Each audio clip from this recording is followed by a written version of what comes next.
आज शनि प्रदोष जीवन को सुख देने वाली, संतान समृद्धि वैभव देने वाली। निवेदन है आपसे, सूर्य अस्त का समय हो, प्रदोष का समय, प्रदोष काल, शाम के समय पर कटोरी में सरसों का तेल ले लीजिए।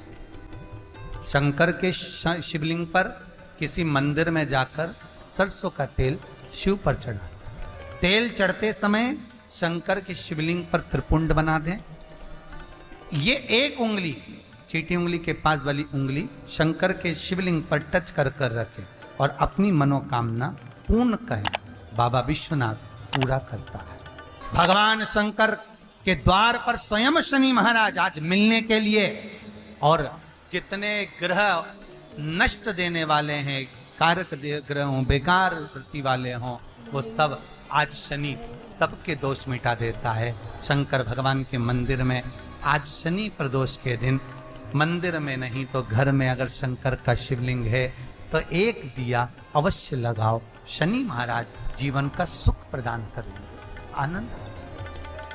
शनि प्रदोष, मान लो कोई व्यक्ति पैसे खाकर चले गया, नहीं दे रहा है, तो शास्त्र कह रहा है भगवान शंकर के मंदिर में शमी का पत्र, शमी का पत्ता, शमी पत्र, शंकर के मंदिर में काली तिल्ली के साथ में शमी पत्र। शनि प्रदोष, शनिवार की प्रदोष संतान का सुख देती है, और रविवार की प्रदोष जो काम दुनिया में कोई नहीं कर सकता वो अचूक फल की प्राप्ति रविवार की प्रदोष करा देती है। महाराज ऐसी प्रदोषों का नियम वर्णन किया चाहिए। भगवान कहते ठीक है, तू थोड़ी देर खड़ी हो। एकादशी सम्मुख खड़ी हुई, पार्वती जी ने जिस अंगुष्ठ का जल पीने के लिए लिया था हाथ में, बस पीने ही वाली थी, शंकर भगवान ने वही हाथ में जल लेकर एकादशी के हाथ में उसको देकर कहा, ले, ये मेरे द्वारा निर्मित एक व्रत है जिसे त्रयोदशी के दिन तूने मांगा है, मैं तुझे देता हूँ। आज इस व्रत का फल मैं तुझे प्रदान करता हूँ। अब तू जिस जीवात्मा को लेकर जाएगी उसका पाप प्रबल नहीं होगा। किसी स्त्री, पुरुष, बालक, बुजुर्ग जो भी होगा जिसने प्रदोष का व्रत करा होगा, वो जीवात्मा को तू किसी फल की कामना से नहीं, स्वतः ही लेकर चली जाए। उसमें कोई कामना नहीं है। बन सके जीवन में 11 प्रदोष या 26 प्रदोष करने के बाद आप उसका उद्यापन कर कर विराम भी दे सकते। पर जीवन में एक बार प्रदोष का व्रत मौका मिले, जिस कामना से जिस दिन का भाव आपके मन में आए कि मुझे रोग से मुक्ति पाना है तो ये प्रदोष मुझे करना है, मैं रोग मुक्ति के लिए, हम जो भी आपके मन में आ रहा है, संतान प्राप्ति के लिए शनिचरी आप उसका स्मरण कर। फिर लिखा शिव महापुराण में, बड़ा सुंदर लिखा वेदव्यास जी ने, मान लो आप प्रदोष का व्रत नहीं कर सकते, आप अगर व्रत नहीं कर सकते तो प्रदोष के दिन, प्रदोष काल में शाम का समय घड़ी के पहले से लेकर बात करता प्रदोष काल आप मंदिर में जाकर एक लोटा पानी 5 बेलपत्र समर्पित करते हैं तो प्रदोष का फल आपके भाग्य में प्रबल हो जाए। जिस महीने में जो प्रदोष पड़ा करे, जब प्रदोष पड़े, बन सके 1 बेलपत्र, बन सके 5 बेलपत्र, शमी पत्र, हरे मूंग, हरा मूंग, बेलपत्र, एक कलश के अंदर थोड़ा सा पानी लेकर 1 बेलपत्र, हरा मूंग, शमी पत्र डालकर और उसमें थोड़ा सा गुड़ डालकर भगवान शिव का स्मरण कर कर प्रदोष काल में, मान लो कोई काम आपका बहुत जरूरी है, बहुत दिनों से अब थक गए हैं, नहीं हो रहा, कर्जा बढ़ रहा है, धन नहीं आ रहा, व्यापार नहीं चढ़ रहा, या कोई समस्या बहुत प्रबल है, कोई एग्जाम में बैठ रहे हो, नहीं हो रहा, परीक्षा भी दे दी है, रिजल्ट आने ही वाला है, तो भी प्रदोष काल में, प्रदोष के समय वो जल, मूंग, शमी पत्र और बेलपत्र और गुड़ का शंकर के शिवलिंग को समर्पित करना प्रारंभ कर दो। 2 या 3 प्रदोष करोगे, बाबा आपकी मनोकामना शीघ्र पूर्ण कर देगा। 2 या 3 करो। बाबा करेगा। प्रदोष व्रत करने वाले को भोजन नहीं करना चाहिए, ध्यान दीजिए। फलाहार करो, उसमें भी नमक का सेवन मत करो। प्रदोष व्रत में नमक का सेवन वर्जित होता है। कारण, क्या कारण होता है? उसका एक कारण माना गया, नमक की वर्जितता। जिस समय पर एक नगर में एक ब्राह्मणी रहती थी, बहुत भाव से सुनिएगा, प्रदोष व्रत, नमक को त्यागने का भाव। प्रदोष व्रत की किताब में भी मिल जाएगा आपको, आप पढ़ेंगे तो सुना होगा आपने। एक ब्राह्मणी रहती थी एक नगर में, उसका पति नहीं था। छोटा सा बालक एक साथ में रहता, छोटा सा बालक। अब ब्राह्मण के घर की धर्म पत्नी है। ब्राह्मण कर्मकांड करने वाला, पूजन करने वाला, पाठ करने वाला, अनुष्ठान करने वाला, पूजन करने वाला, मंत्र जाप करने वाला, भगवत भक्ति में डूबने वाला। ब्राह्मण तो चले गया, ब्राह्मणी बच्चे के साथ रह रही। क्या करे वो? अकेली निवास कर रही, अकेली रह रही है। और ब्राह्मणी बच्चे के साथ भ्रमण करती रहती, घूमती, कहीं कहीं दर दर जाकर कुछ भिक्षा को मांग कर लेकर आ जाती।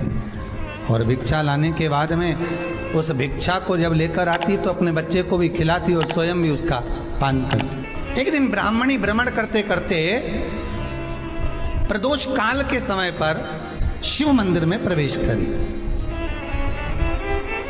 प्रदोष काल के समय पर, और शंकर मंदिर में जब प्रवेश करा, प्रदोष काल किसको कहते हैं? सूर्य अस्त हो रहा हो, रात्रि प्रवेश कर रही हो, दोनों का जब मिलन हो रहा हो वो प्रदोष काल कहलाता है। दोनों का जब मिलन, सूर्यास्त हो रहा हो, रात्रि अपना चरण बढ़ाने के लिए आगे बढ़ रही हो, और दोनों का जब मिलन हो रहा है वो प्रदोष काल है, वो प्रदोष का समय है। ब्राह्मणी मंदिर में प्रवेश कर रही। जब ब्राह्मणी मंदिर में प्रवेश करी, मंदिर के अंदर पहुंची, प्रदोष काल का समय था, प्रदोष का समय चल रहा था। और प्रदोष काल के उस समय में, प्रदोष काल के उस समय में जब ब्राह्मणी ने देखा कि कोई भगवान की भक्ति में लगा हुआ है, भगवान के रस तत्व में डूबा हुआ है। आज ब्राह्मणी के पास में कुछ पदार्थ नहीं है, अपने बच्चे का पेट भरने के लिए कोई सामग्री नहीं है, और कुछ आस लेके वो प्रवेश करी है, कुछ आस लेकर वो अंदर प्रवेश कर जाती है। जब भगवान शिव की आराधना में डूबी हुई है, आराधना कर रही है, ये कुछ पाने के लिए चली गई, ये कुछ पाने के लिए गई, और इसके मन में आया कि मैं कुछ, मुझे भोजन का कोई पदार्थ मिल जाए, मुझे कुछ भोजन मिल जाए, और जब मुझे भोजन मिल जाएगा तब मैं जो पाऊंगी अपने बच्चे को भी पाऊंगी। पर जिस मंदिर में वो प्रवेश करी थी, जहाँ पर नारी पूजन कर रही थी शंकर की प्रदोष काल में, वहाँ पर पड़ी हुई कुछ वस्तु को इस ब्राह्मणी ने मांग लिया। मेरे बालक को बहुत भूख लगी है, मेरा बच्चा बड़ा भूखा है, इसके भोजन के लिए थोड़ी सी सामग्री दे दीजिए, इसके भोजन के लिए थोड़ा सा कुछ रस तत्व दे दीजिए। उसने उठाया थोड़ा सा पदार्थ, कुछ जो उसके पास में था वो दिया। जब दिया तो देने के बाद जब उसे प्राप्त हुआ, और होने के बाद में जब वो मिल गया उसको, तो उसने उस समय पर उस पदार्थ को जैसे ही मुख में लिया, लेते ही कहा, इसमें तो स्वाद नहीं है, इसमें स्वाद नहीं है। उस ब्राह्मणी ने बड़ा सुंदर एक संवाद कहा। घर का जो बड़ा होता है ना, घर का जो बड़े होता है, घर का बुजुर्ग जो होता है, घर का जो प्रथम स्थल प्राप्त करने वाला, मेन कुर्सी पर, अच्छी जगह पर जो बैठने वाला होता है ना, ब्राह्मणी कहती है वो कभी किसी वस्तु में ऐब नहीं देखता, मिनक नहीं निकालता। समाज के अनुकूट होते हैं, समाज के जब अनुकूट होते हैं महाराज, समाज के जब अन्नकूट होते हैं, बड़ी बड़ी समाजों में जब कार्तिक महीने में अन्नकूट महोत्सव होते हैं, बहुत सारा प्रसाद बनता है। जो बुजुर्ग होते हैं ना, बड़े समझदार लोग होते हैं ना, तो अन्नकूट की जब प्रसाद खाने बैठते हैं ना, उसमें नमक नहीं भी होता ना, तो नहीं बोलते कि इसमें नमक नहीं है। पर जो हमने डोनेशन दिया है, जब तुम आए थे समाज वाले, तो हमने 1000 का लिफाफा दिया, 500 का लिफाफा दिया, 2000 का लिफाफा दिया, और भोजन ऐसा बनवाया। एक व्यक्ति वो जो खाकर चुपचाप चले गया, और एक व्यक्ति वो जिसने प्रसाद पर उंगली उठाई। इन दोनों को अन्नकूट की तारीख पे इनका नाम लिख लो, और अगला अन्नकूट आए तब दोनों की दशा देखना। एक जो चुपचाप खाकर चले गया, भगवान के प्रसाद को प्रसाद मानकर, प्रभु का दर्शन मानकर लेकर चले गया, वो उन्नति की सीढ़ी पर चढ़ता चले गया, और जो मिनक निकालता रहा वो साल भर खटर पटर की जिंदगी जीता रहा। भगवान के प्रसाद में कभी भी ध्यान रखिएगा, भगवान के प्रसाद के अंतर्गत स्वाद की कोई मूलता नहीं होती। भगवान का प्रसाद स्वयं स्वाद है। भगवान के प्रसाद में नमक नहीं देखना, मिर्ची नहीं देखना, भगवान के प्रसाद में शक्कर नहीं देखना, भगवान के प्रसाद में कुछ ये नहीं देखना कि कितना माल डला, कितना घी, कितना बादाम, कितना काजू, कितना इलायची डला। हाँ, यहां तक शास्त्र कहता है कि भगवान का प्रसाद अगर बन रहा है तो उसकी सुगंध भी नहीं ली जाती है महाराज। यहां तक शास्त्र पर, जब तक भगवान उसको पानी ले तब तक उसका सुगंध भी नहीं ली जाती। और कई कई जगह तो भगवान को प्रसाद अगर सूखा सामान हाथ में आ गया, इलायची कैसी है, मंदिर के अंदर जाने वाली है भगवान को डालने के लिए, लाओ यार किसकी दुकान से आई इलायची बताओ, इलायची तो 25 बार सूंघा, हाँ हाँ अच्छी है, अब सूंघ लिया तो भगवान इसको स्वीकार करेगा क्या? अरे जम के तो बोलो। एक फूल तुमने बगीचे से तोड़ा और सोचा इसमें पहले मैं सूंघ लेती हूँ, इसमें स्वाद है कि नहीं, इस फूल में गंध है कि नहीं, इसमें सुगंध है कि नहीं, और फूल सूंघ लिया, उसके बाद तुम भगवान को देखो, भगवान स्वीकार करेगा नहीं। कई कई घरों में तो हंडी से दाल चलाती जाए ने हाथ में डाल के, ब्राह्मणी ने जैसी मुख में लिया थूक दिया। ये श्रेष्ठ नहीं है। जो ऋषि की पत्नी अंदर पूजन कर रही थी प्रदोष काल में, उसने कह दिया आपका चेहरा बता रहा है कि आप ब्राह्मण की धर्म पत्नी, पर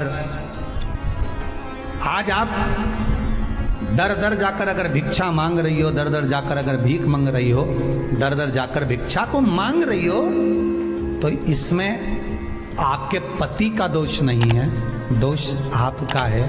क्योंकि आप भगवान के प्रसाद में भी जो स्वाद देखी थी ना, ये आपका एक जन्म का नहीं है, ये ना जाने कितने जन्म का है। ब्राह्मणी के मस्तिष्क में बैठ गया, ब्राह्मणी के उस पुकाना वो बक्कल में नहीं अक्कल में बैठ गया कि ये स्वाद नहीं देखना। इसलिए प्रदोष व्रत के अंतर्गत ब्राह्मणी ने उस दिन से विचार कर लिया कि जैसे आप पूजन कर रही हो, जैसे आप अर्चना कर रही हो, जैसे आप आराधना कर रही हो, ऐसी आराधना, ऐसी पूजन, ऐसी भक्ति मैं भी करूँगी, ऐसी आराधना मैं भी करूँगी। अब मैं स्वाद नहीं देखूँगी।